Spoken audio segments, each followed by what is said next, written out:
Well, good morning, world. How are you today? This is Gregory Junk Bond Carpenter. That's right. I am the spy who loves liberty. And today I figured I'd take a different little twist on the world. Instead of pointing out shortcomings of governments in the world, I figured I would just give you a little bit of an update about what the rest of the world's doing. So here we go. First things first, standard housekeeping stuff that Suzanne Sherman is extremely good at. We have me, and we have Jeff. I can do that Johnson up in the hinterlands of the far east or the northeast, which turns out to be so far east that they're actually on the left side of the political spectrum. We have, let's see, we have the YouTube channel. If you go to the Facebook page, you'll see all the links there. You got uh, high bandwidth, low bandwidth. And this is why I don't do this part because Suzanne does it so well. But she's indisposed this morning and will be joining us later on, hopefully. And I'm sure I missed everything, Jeff. So I'm going to get going with the show here because I just don't remember all that stuff and I don't have a good list of stuff. So here we go. IT update from the people's point of view, pretty much. I think that's what I'd call it this morning. I'm going to start off with a cute little article here I want to cover from the Hacker News. That's right, it is a real news source, and it's considered to be a very reliable news source. Why? Well, pretty much because they're outing stuff that companies are doing, or it's posted by people that are hackers, and they understand and they know who the reporters are. So if you're known in the industry, you get a job at the Hacker News, people know who you are already and they understand that it's not a political game, pretty much.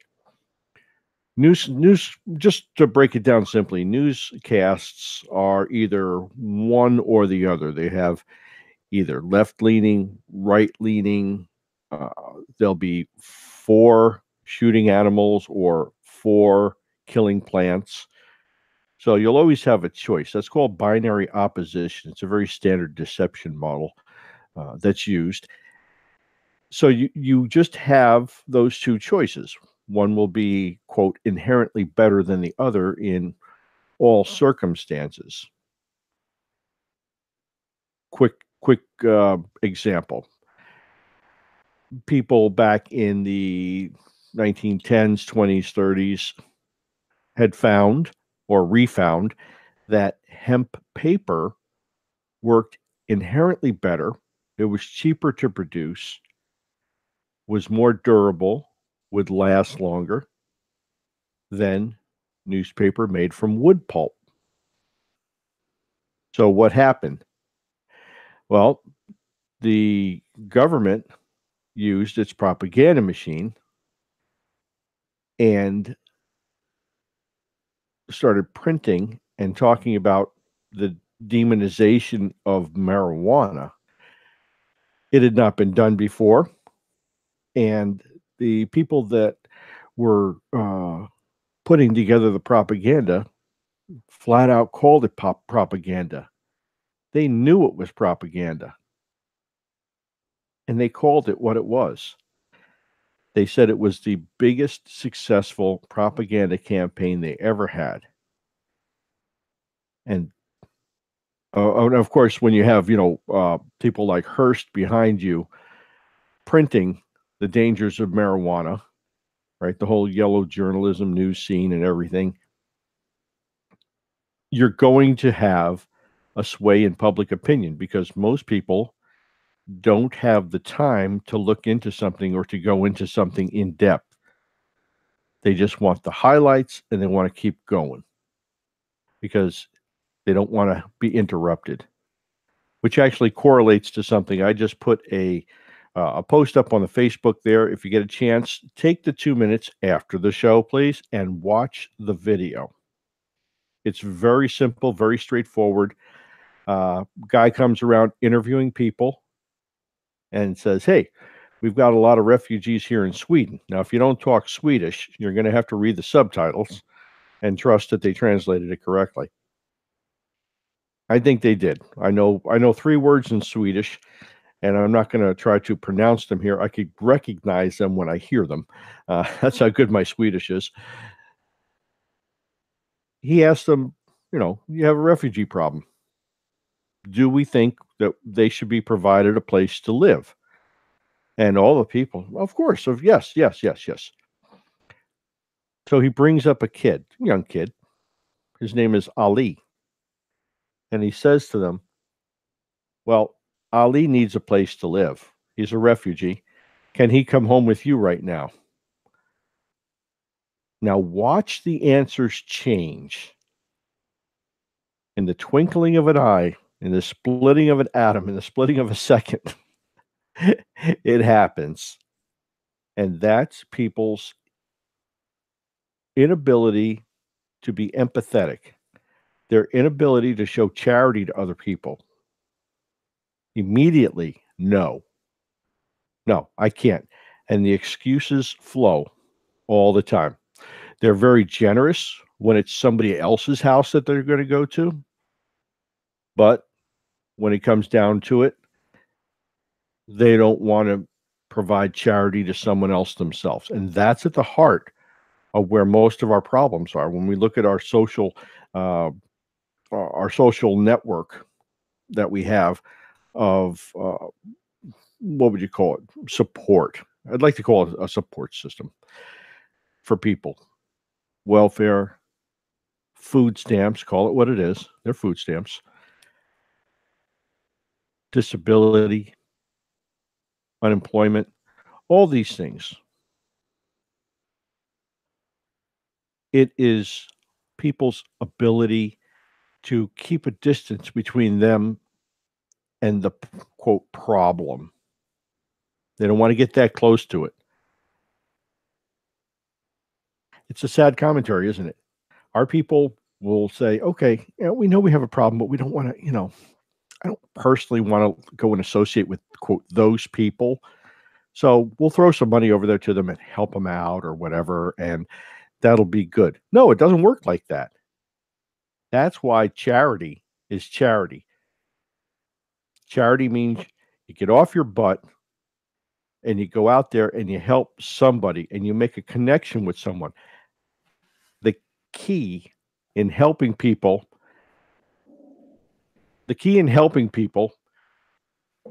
and changing their life for real is that personal connection. It's not the money. It's not anything else. It's that personal connection that you have with somebody else that changes their life. I could give a guy $50 every day, once a week, once a month. Really? How does that help someone? It doesn't, because nobody's involved. Nobody has personal interest in helping him. It's just, yeah, I'll send him $50. That's good. I've done my part. No, you haven't. If you don't get off your butt and get out there, get your hands dirty, you're really not helping anybody. You're making the problem worse. But I digress. That's not what the show's about today. Hey, Let's Greg. go back. Yes, sir. Yeah, they're very generous with other people's money. They're good with government stealing from others to give money, which isn't charity; it's compulsion. Mm-hmm. But they don't want to get up and do charity, as it's in our Judeo-Christian society. Just say it's in the Bible. Yeah, we can say that. It's in the Bible. I mean, it's commanded that we do charity. It's not for government to take the money from us and, supply people's need. We're supposed to get out there and do it. So because it's good for us too. The church and we have abdicated our responsibility to allow government to steal from others. Yeah, that's a good point too, because we have reneged on our responsibility, and that hurts us too, because it changes our mindset on how we deal with other people, right? So if we are just throwing money at something, we don't have that personal connection with them either. We don't invest any of our intellectual abilities into problem solving, into helping, into relationships.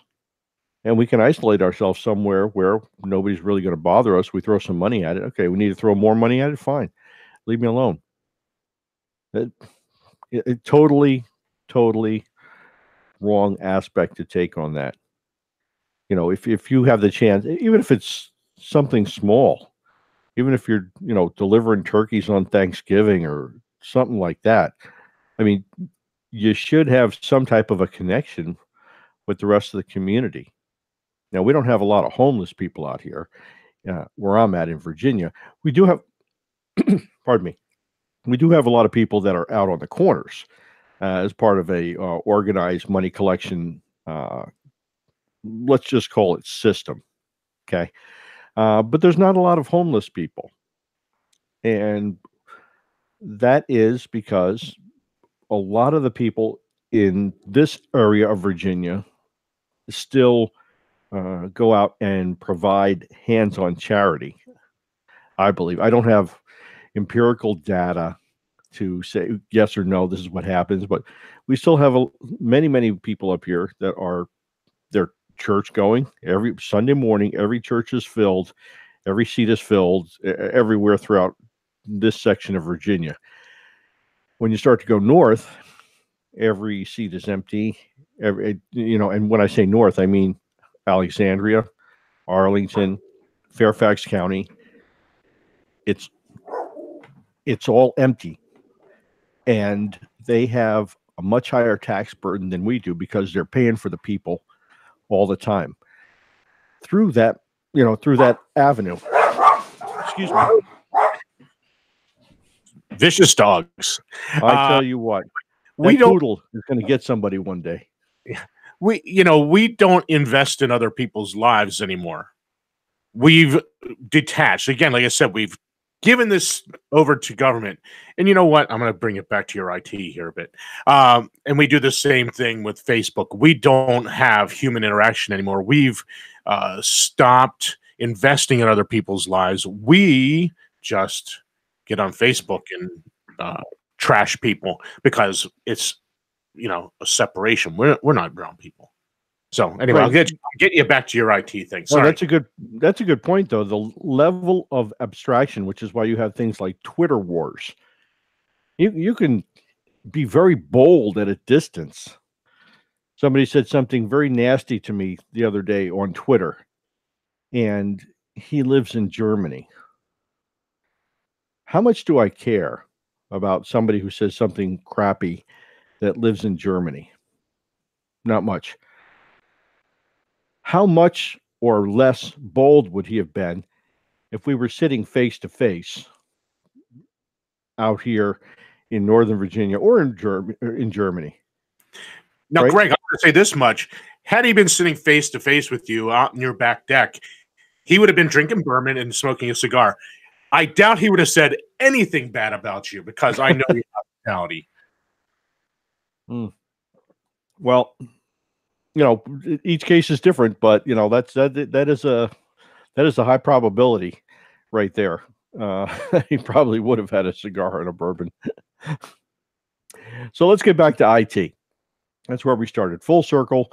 15 minutes into the show, you're listening to The Spy Who Loves Liberty. This is Gregory Junkbond Carpenter this morning with our senior producer, our only producer, Mr. Jeffrey I Can Do That Johnson. And we're starting to talk about IT stuff today that people should know about. And I'm gonna stick to that story. So today, celebrating what are we celebrating in the States today? It's April 15th. I'll throw it over to you, Jeff. Yeah, Theft Day. Okay, Theft Day, that's one. I'm celebrating the day that Lincoln died. I'm going to go right out there and say that.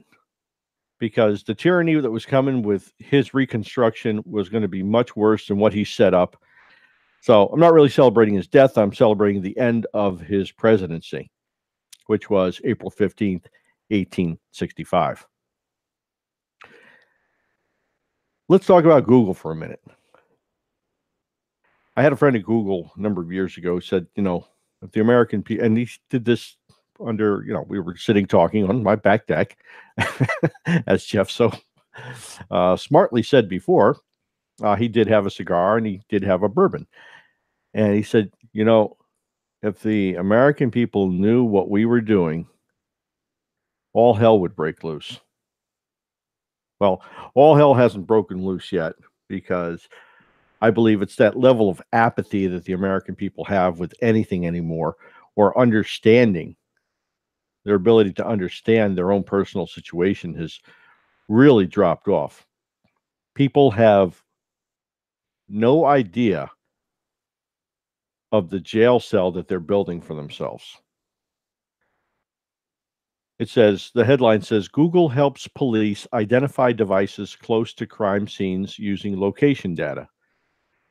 Now, we had talked about this before on the show, but I want to get into it a little bit deeper so people get a good understanding of this. Now, like we talked about it must have been 4 or 5 shows ago, I like to say, Google apps like the Maps, daily weather, update services don't shut off. According to a statement from Google, the company uses location tracking features with an intent to improve its users' experience, like personalized maps, recommendations based on places you visited, help finding your phone, real-time traffic updates about your commute, and more useful ads. And funny enough, yeah. Can I? It's funny you're talking about this location thing, because on Sunday when I was at church with my brother, he was sitting there and we were talking about where my mother was, and he got his phone out and opened this app, and I didn't catch the name of the app, and he goes, "Oh, she's in Columbia Crossroads." He said, "Well, yep, my wife is here, my daughter's here," and he had little icons all over his screen telling where everyone was. Mm-hmm. On his phone. And I was like, oh, I know Greg's right, but there you go. He was sitting there tracking everyone's location and watching them move. He goes, "Oh, where's so and so? Oh, they must be there. Nope, no, they're moving. They're coming towards us. Okay, they're on their way." Crazy. And what was even funnier, it would show their top speed travel. Mm-hmm. So this is the same technology that Google and some of the other companies use when they're storing your data. So imagine how much data is stored in a single day just from one person, right? Just from where your phone goes. It is the DARPA program. I'm telling you straight up. I don't have this expert opinion, but I can tell you facts. DARPA shut down the LifeLog program in January 2004. Facebook sprang up in February 2004. The coordination between Google was created by who? Google was created by the CIA. Don't ever forget that. Come on. Again, we don't seem to remember our history, and we become very complacent in what we have and what we're doing. Now, here's a part of and what I was going to say before is they talk about more useful ads, and right below it is a useless ad that they stuck in the middle of the article for me. I thought that was just hysterical. But here, they actually name the Google Sensor Vault database. Jeff, have you heard of the Sensor Vault database? No, I have not. Okay. They say that Google does not share personal information of all nearby users. So if a crime is committed, they ask the police to look at the location, and gives the information to Google to narrow down the list of a few selected users who are in the area.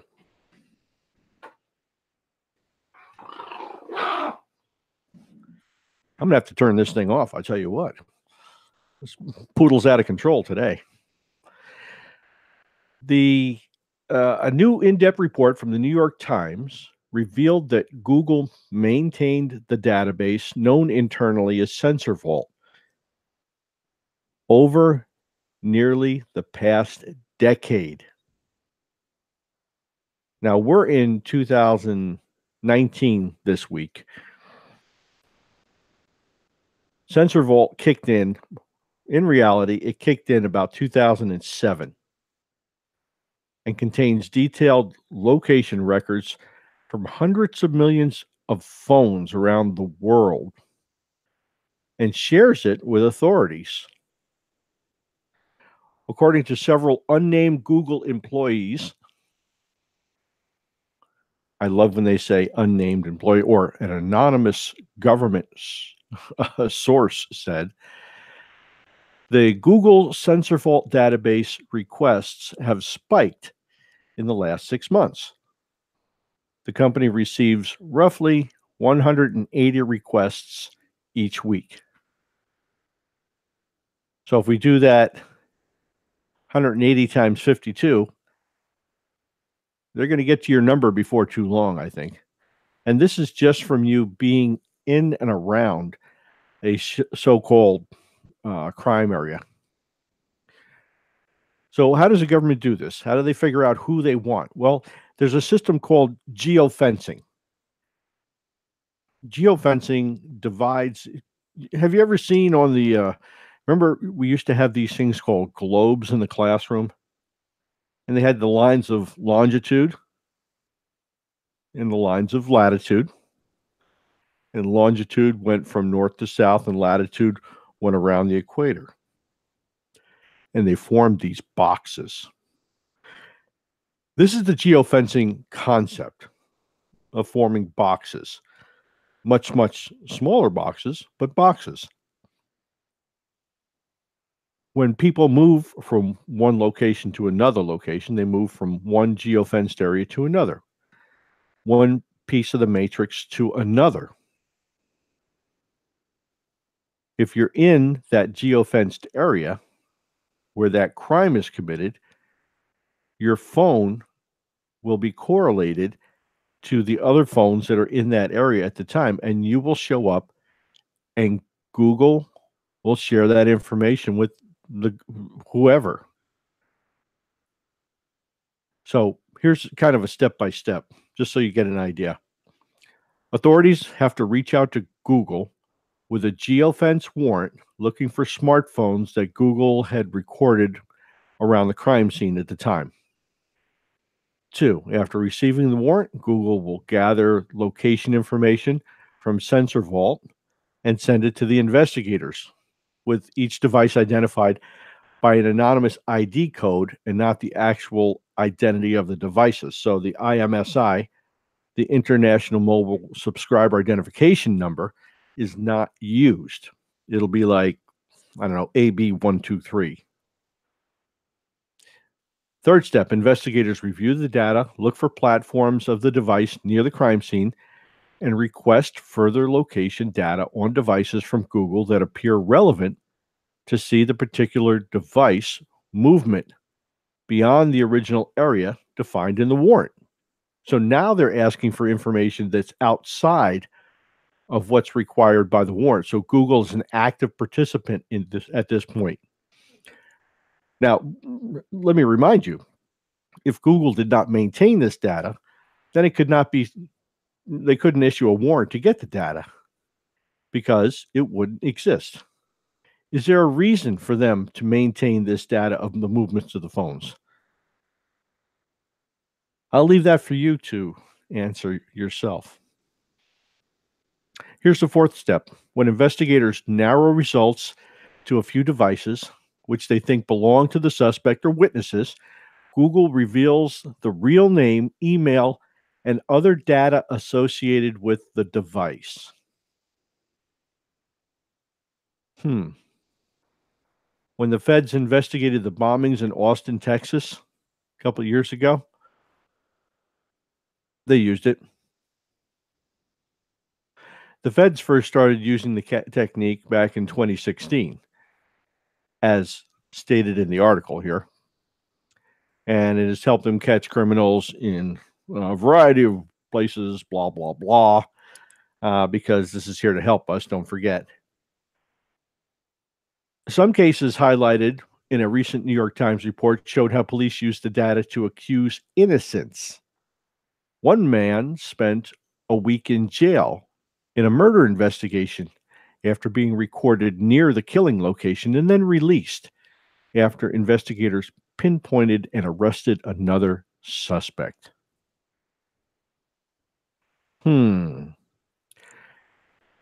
course, it's not foolproof. None of these techniques are foolproof that we see, especially when it comes to technology. What if somebody's using your phone and they happen to go over there that day and you're not there? How do they know it's not you? They're just tracking the device. And here's the sad part. You have so many location services set up inside your phone in so many different locations to try to find them on your phone. It is ridiculous. It's just ridiculous. You can't possibly turn off all of the location services at any one time.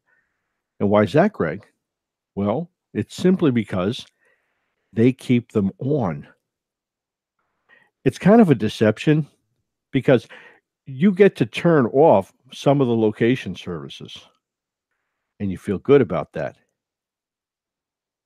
But the bottom line is that it doesn't really matter. If you have an Apple, an iPhone, okay, go to your settings right now. I'll give you a minute. Okay, your minute's up. It's my time, not yours. Open your settings. Scroll down till you find the privacy one. That's the one with the big hand and the blue icon. And hit privacy. My Samsung says location services. Yeah, location services. Services to determine your location. I'm looking Well, at it. All right, Mr. Show Off. I was going to do that next, but you already got it. So you in the let's see, in the iPhone, you can go right up at the top after you open that up under privacy. Location services is the first thing. Go ahead and click on that, and then you can scroll down and see all the apps that require location services or the apps that ask for location services. You have one big button at the top that says you can turn off location services or leave them on. You will find that it is most difficult to use your phone without any location services. But if you look just below that, it says share my location. And Jeff, this is how he did it. If you click on share my location, the message says share your location with family and friends in messages and find my friends. Make personal requests using Siri on HomePod, blah, blah, blah, blah, blah, blah, blah, blah. People who can see your location will appear in the list below. That's how the information that's shared with your buddy using the app, and there must be, as far as I can tell, there's at least maybe a half dozen apps that work pretty well at identifying where other phones are. You just have to, input a little bit of information on your side, and then you'll be able to see what's happening on their side. It's that simple. That's all it is. But anyway, so at the bottom of location services, I want you to go all the way to the bottom. It says system services. Click that one. And what do you find in there? Oh, there's more location stuff. Cell network search, compass calibration, Find My iPhone, location-based alerts. Those are the Amber Alerts that you get sometimes that just pop on your phone. That works also on the same concept of the geofencing. If you're in a certain geofence area with your phone, when it registers to the cell tower, you're going to get all those messages. Location-based Apple ads, location-based suggestions, motion calibration, and distance data. Share my location. Significant locations.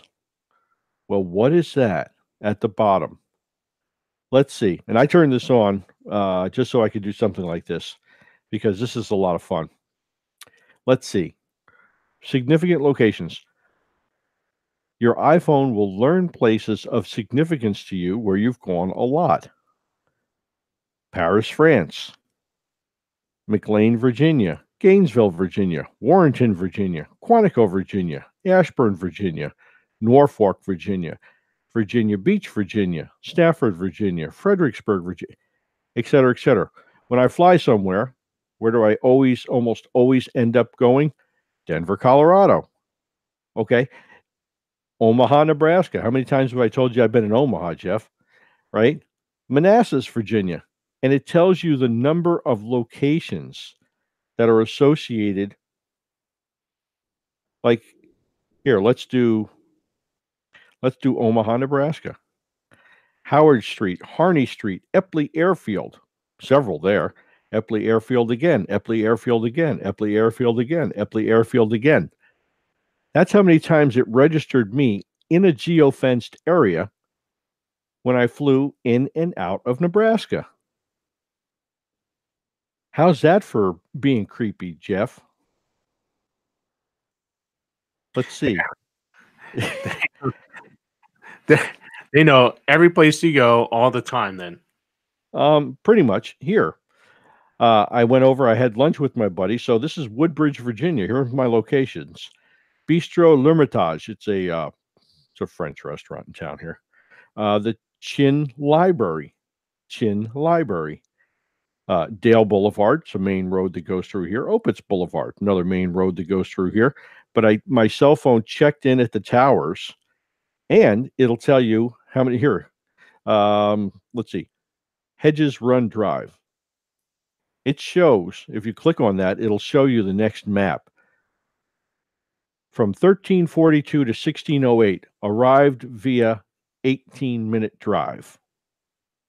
1447 to 1650, arrived via a 14-minute drive. How do you like that?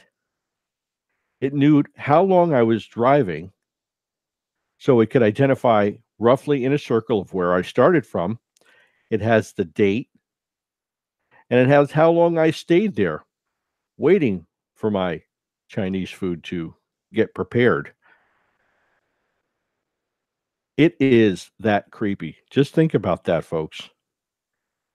Here in Paris, it's perfect. I have all of the places that I stopped at when I went for Hack in Paris and when I spoke at DEF CON last year.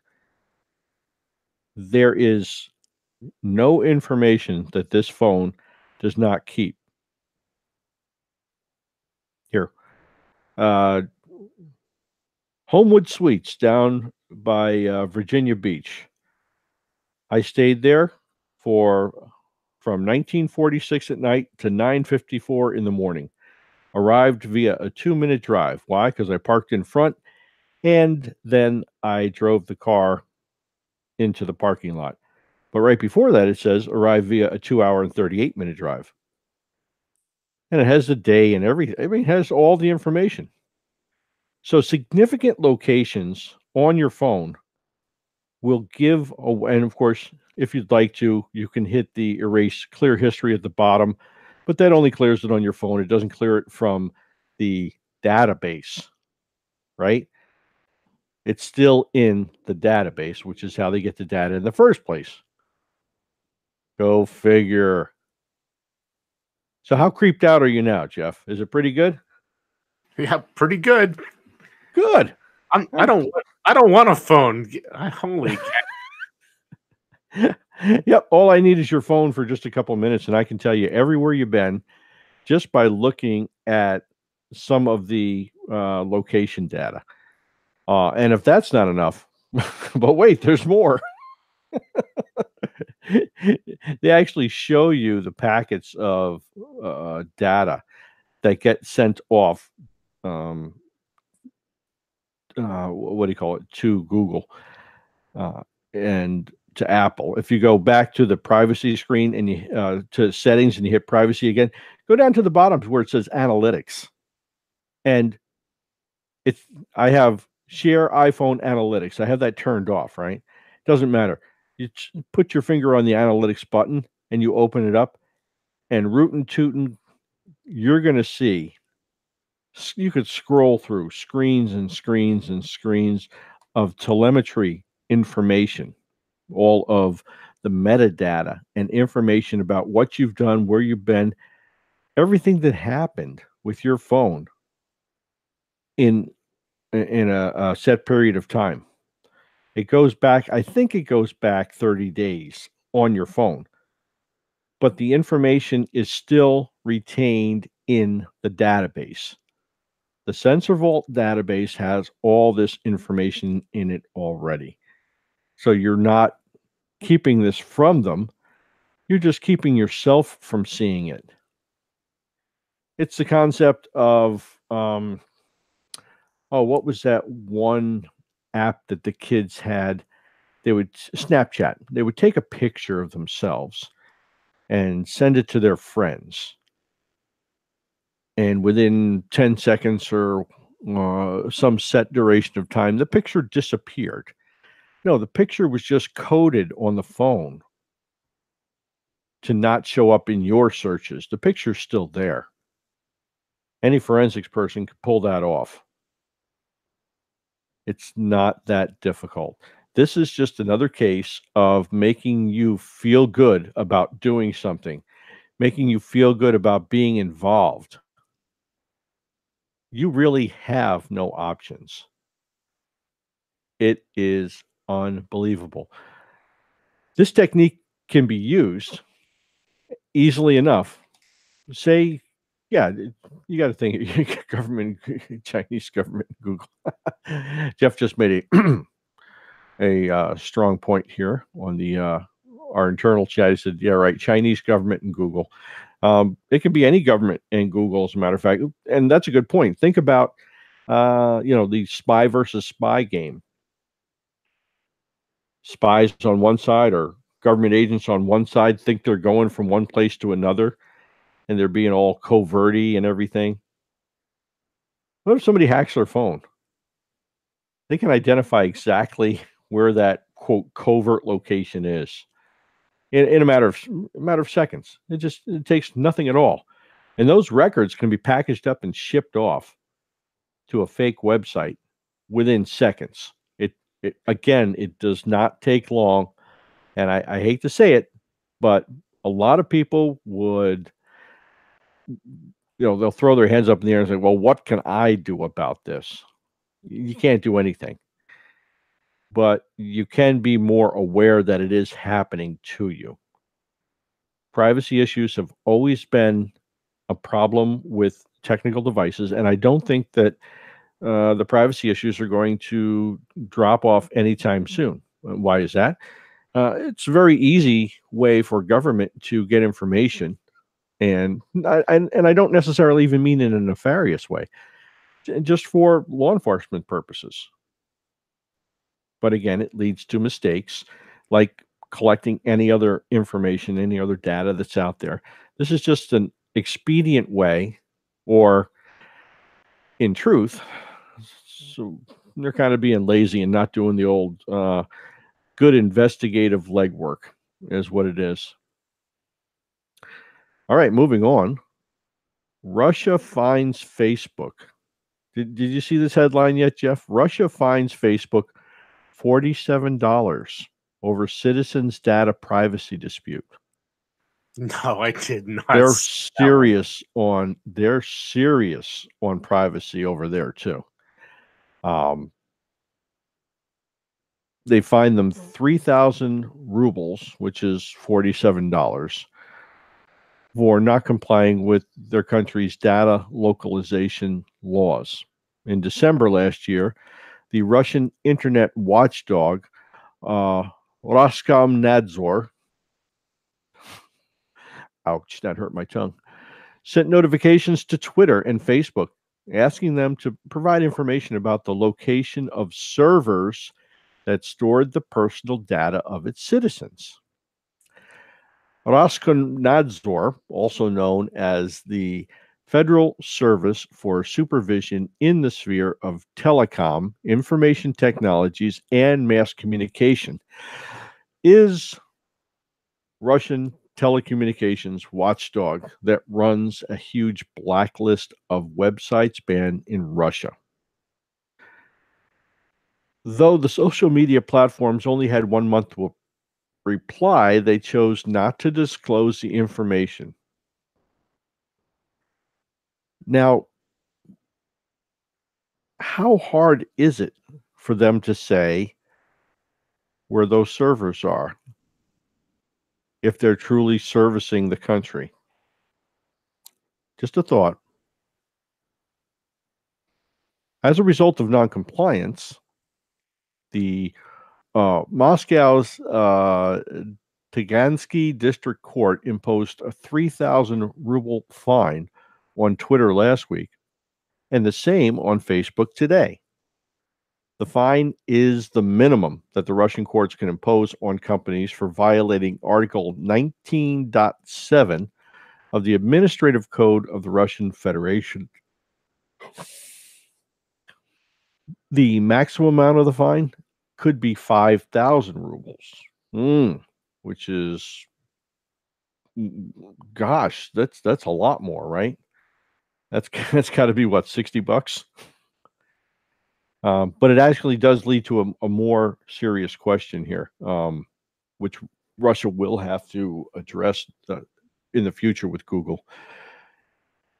In July 2014, Russia approved amendments to the Russian personal data law, which came into force in September of 2015, under which foreign technical companies were required to store the personal data of its citizens within the country's borders. Although the fine imposed on Facebook and Twitter may seem nothing, further refusal to comply with the country's data localization law could result in much more serious repercussions. Russia could ban them, for example, just like they did with LinkedIn. Russia is not the first country to enforce such laws on tech companies. May 2016, Iran also imposed new regulations on foreign messaging and social media apps to move data and activity associated with Iranian citizens onto servers in Iran. Compliance was necessary within 1 year. China also passed amendments for data localization in late 2016. What would that do? It would force, quote, critical information infrastructure operators, unquote, to store citizens' data within China. So there is a huge move to keep citizens' data, or at least the observable, okay, the observable to keep citizens' data within national boundaries. Something interesting is going on. Before that wasn't such a big deal, was it? No. But as we move down the tech trail, we see that there's, again, you have spies, right? Counter spying, stuff like that. Is it harder or easier to create a spy nowadays? Oh, it's much, much harder. Much harder. You have to make a new yearbook. baby pictures. You have facial recognition, tattoo recognition, do DNA samples, historical medical logs, school pictures. There's a whole lot that goes into it. When did you buy your first car? When did you open your first bank account? Where are those accounts now? What happened? Why are they not in the records? There's a lot to do. How much harder is it if you can't get access to somebody else's people? Hmm.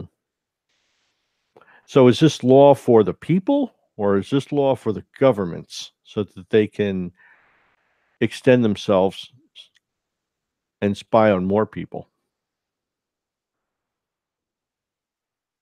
Now, the question I would have is, does anybody know if the US government does this? Do we require all of our citizens' information to be here, to stay here in the States? Hmm. Maybe, maybe not. I don't know. But I do know that it's not such a bad idea. And I give them points for actually trying to create a system where information security is taken back up a step as compared to where it's been going over the last couple decades now. There's been absolutely it's been the Wild West. It's been horrible. Time after time, company after company, breach after breach. We're told that there's trillions of identities that have been compromised. Trillion. We only got 8 billion people on the planet. I get that. But several people have, like, I have a couple different emails, I have a few different phone numbers. Okay. Lots of people do the same thing. You get locked out of an account, you create a new account sometimes for things. Challenge you to this mental exercise. How many accounts have you had over the course of your lifetime for credit cards, web access to email for any number of organizations, fraternal organizations you belong to, schools, credit cards, banks? How many accounts do you believe you've made over the years? I can tell you that I've probably made hundreds, hundreds of accounts. Yes, that's right, hundreds. And each person, although maybe not have as many as I do, there could be people that have more, but I think I'd be more on the high side as opposed to some of the other folks. Well, think about that. You buy a product, log into their company portal. What do you got to do? You got to make an account. Oh, you get a new Dell, right? Dude, I'm getting a Dell. You log in for customer support. You work for the government. You have and log in into the government system from your house. You can log in sometimes, different jobs. Corporate America, you do the same thing. What if you have databases that are associated with that? Some databases you need special access because, well, you're like the Google for your company, right? You have everybody's secret information. Human resources databases, financial databases inside the company. Yeah, you might have had hundreds, couple hundreds of accounts. So trillions of accounts compromised. That is unbelievable. That means pretty much everything has been compromised. And where do we go now? Where do we go? We're right back to where we started at years ago, saying that we were going to make sure that everything was safe and secure. And so far, it's only been 100% failure. Mm.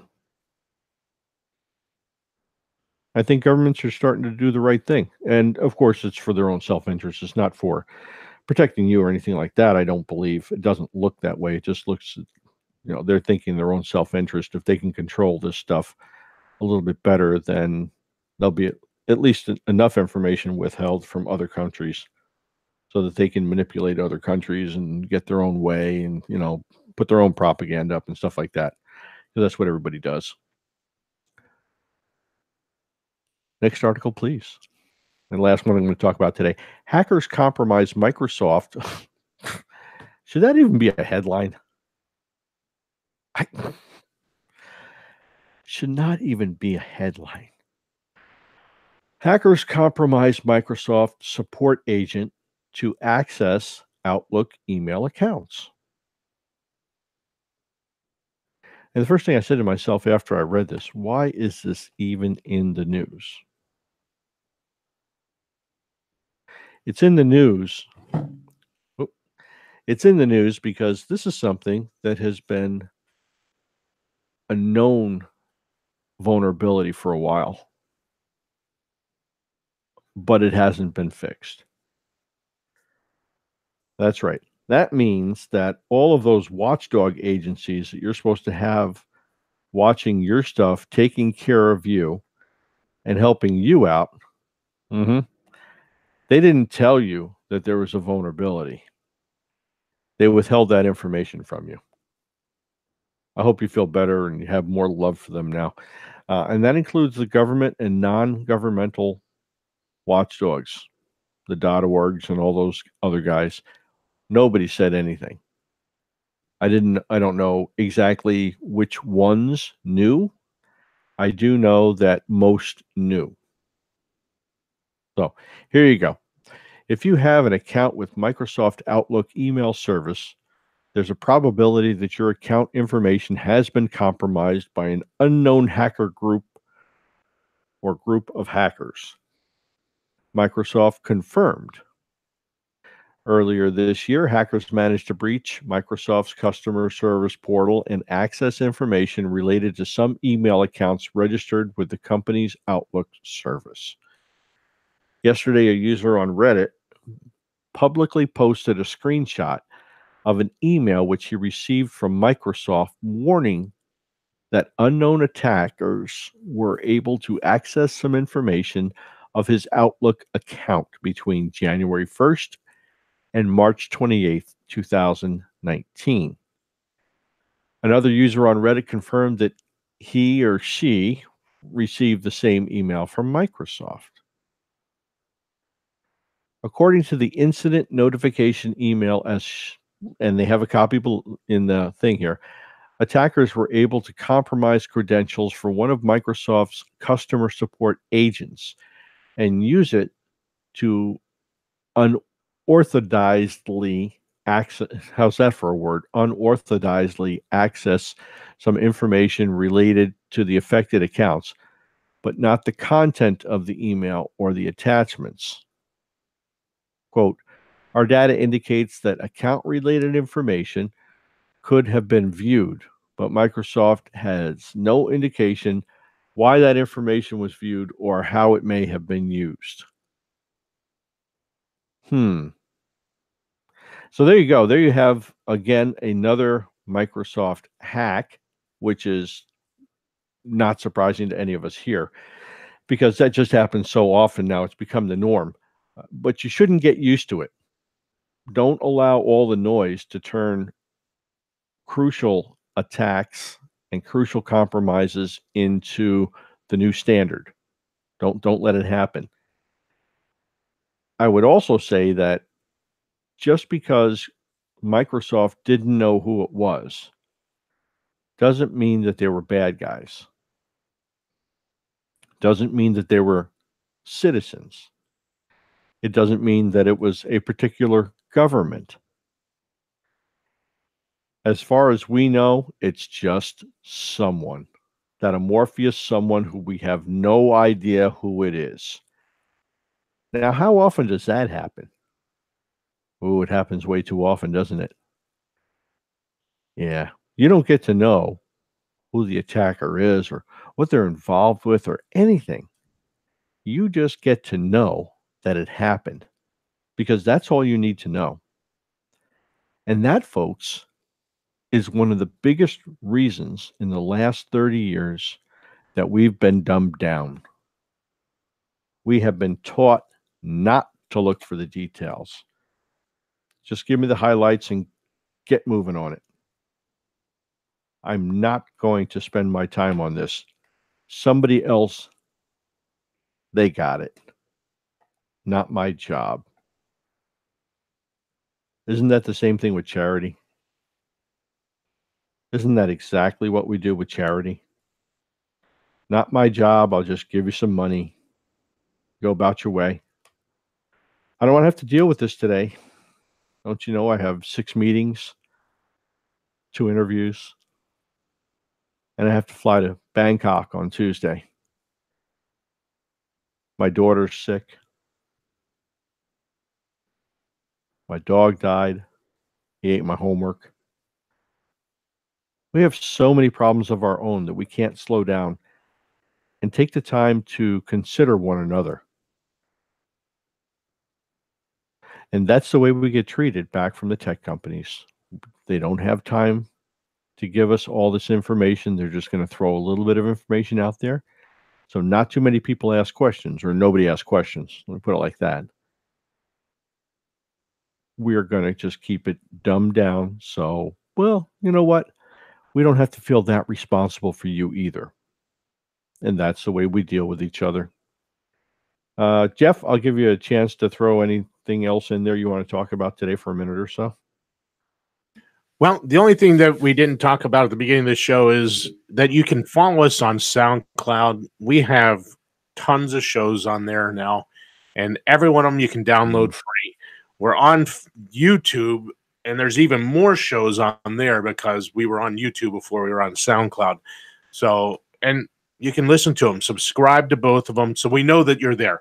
I mean, we have so few subscribers. A lot of people are going there and listening. They're just not subscribing. So I have no idea whether it's even worth the time for me to spend the money on these. It's just, if you subscribe, it helps me to know that we're investing our dollars into the right places. So please subscribe so we know that you are listening and that the money is going where it is best served. So that's Very it for good. me. There's nothing wrong with that. That's good. I like that. I got to tell you, folks, let us know. Tell us how we're doing, right? I think we should definitely get some cool feedback from folks, because we want to know that we're doing the right thing. We want to know, like Jeff said, are we investing our money in the right places to help get this message out? And if you do like us, please share. That's the biggest thing I can tell you right now. Share Cerberus Radio Network with your friends, your enemies. I don't care who it is. Just share it and let people hear the message. If you like the message, please share the message.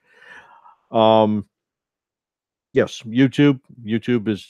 There are lots of programs on YouTube. I like that. As a matter of fact, my father texted me the other day and was telling me that he was listening to YouTube, and he was listening to Suzanne talk. And then, of course, I came in and I guess I ruined it for him or something. He enjoyed the Wasatch Report, but he said, I don't want to hear any more tech stuff. You drive me. My father's almost 80, and he doesn't care about that tech stuff anymore.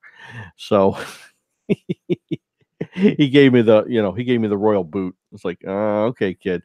More Wasatch Report, like more cowbell, I guess it is. So anyway, from us here at Cerberus Radio Network, this is Gregory Junkbond Carpenter, the spy who loved liberty, with our awesome producer, Jeff Johnson. God bless you all and have a super awesome day.